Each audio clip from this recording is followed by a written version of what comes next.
Dave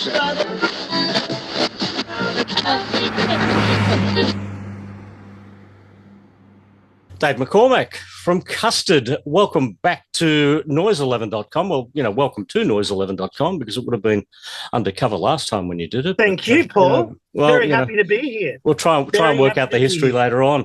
And Suburban Curtains, isn't it fantastic getting a double album? And just to be able to say double album, because, that puts you up with Exile on Main Street, the Beatles' White Album. There's so many great double albums.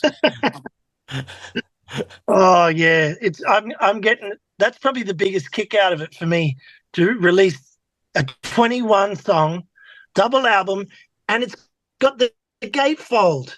Yeah, the big sleeve with the lyric thing. Oh man, it just takes you back to staring at the Beatles' White Album in suburban Brisbane back in the 70s. Remember when records came out, there was so much to look at, to smell, to touch. I'm so excited, and also slightly less excited, but still excited about having a cassette. I don't think as a band, Custard's ever had a cassette come out. We missed the high watermark of the 70s and 80s cassette period. So we were strictly CDs for all of our albums. So I'm going to get a kick out of that. A double album, did you decide you were going to do a double album and then start producing that many songs, or were that many songs and you went, let's just put it out as a double album? All of us are getting on in years, and I honestly didn't know how many more albums we'll get to make. So we just sat around and said, okay, what songs we got? Let's get in the studio and record them and get it out to the public as soon as we can, because it's 5 years since we put out a last album. It takes a while to sort of get round to doing stuff these days. So I thought, let's just put it all out there, see what people reckon.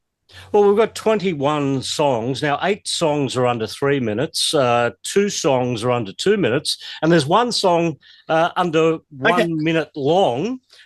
You could play all 8 of those songs in the first 20 minutes of your set, That's great.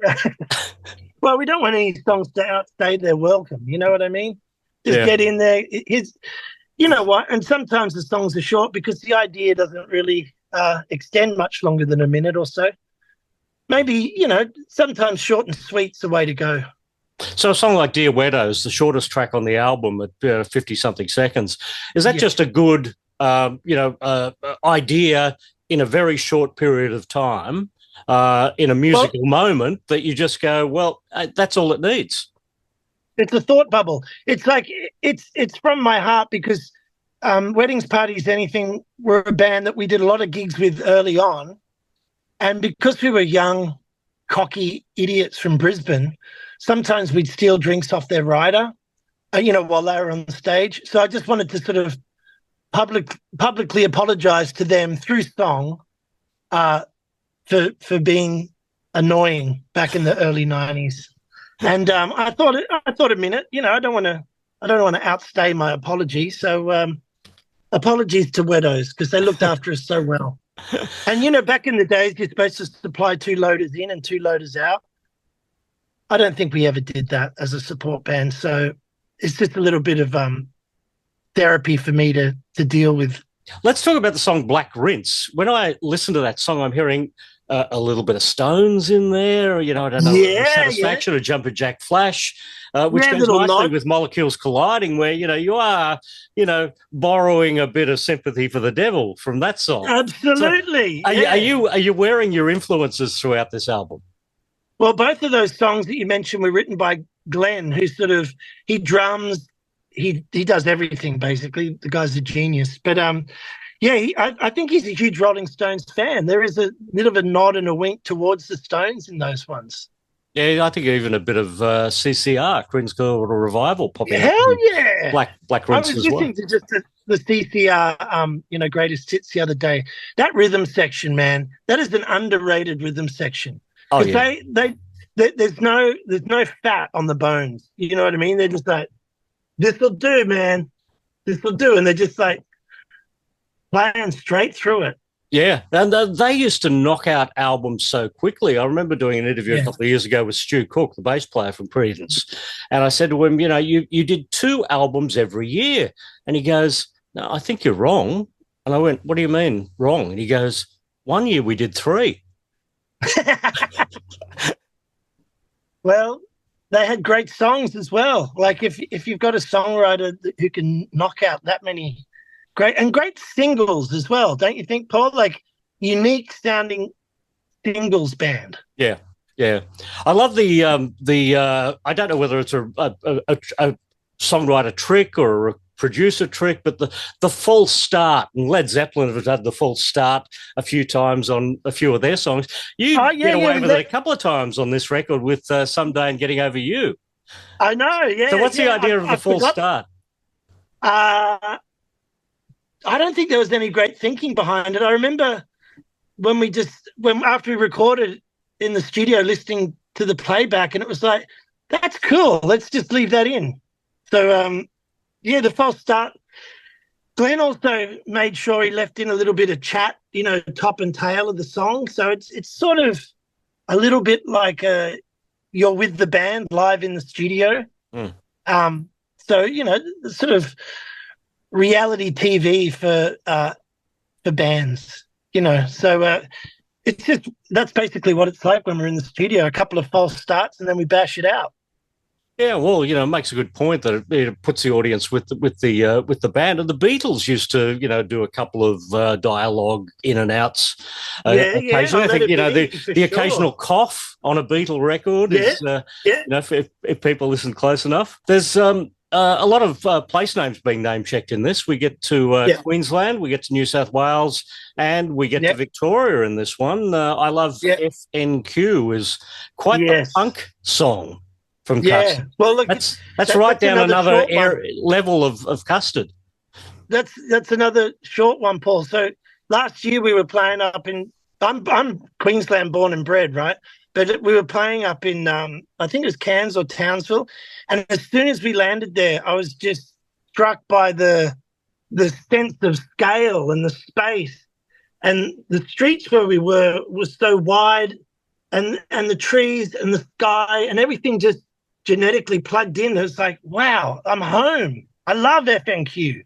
So I quickly sort of came up with that song just in the hotel room there. It's very simple. It's very quick. It's over quickly.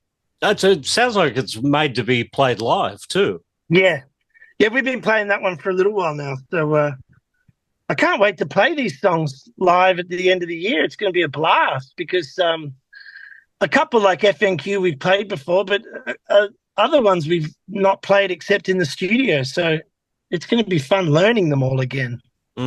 Well, the Queensland boy is now the New South Wales boy, and that has generated the new song, Cold Heart, Take Me Down to Rockdale Plaza. Quite the McCartney-ish kind of melody. Yeah, good. That. Well, yeah, I love Paul McCartney, but that's another song that was just sort of laying around and we were sort of working on it. And I got a dear friend of mine called Michael Lira, who's a sort of multi-instrumentalist to help me out on that song, and he plays a whole range of instruments. And once again, getting back to that double album thing, you can really sort of include a lot of different styles and flavors. And I don't expect everyone to like all the songs, but surely there'd be a couple of good ones on there that people like. But yeah Rockdale Plaza, that's the sort of local shopping centre for me. That's an experience down there, Paul. Is that your lyric? Yeah. Take me down to Rockdale Plaza, where there's nothing I need and even less than I'm after. It's one of those. You might have some suburban shopping centres like that near you. It's a different world. It's wild. Yes, I was particularly drawn to the lyric, "The Year of the Cat" by Al Stewart, but you already knew it. Yeah. Yes, you're such a poet. And I got to put his full name in, Al Ian Stewart. So I needed an extra syllable, so I got the middle name in there. Yeah. See, that's another song. That song is, like, we all know that song, but I just sort of rediscovered it, and I was listening to it endlessly. It's such a beautifully crafted song and such a beautifully produced song. And it's quite magical. Other one I wanted to talk to you about was 50 plus, because, we're all 50 plus. Some of us, might be in a decade above that. Yeah. But I won't get it. I won't get into that.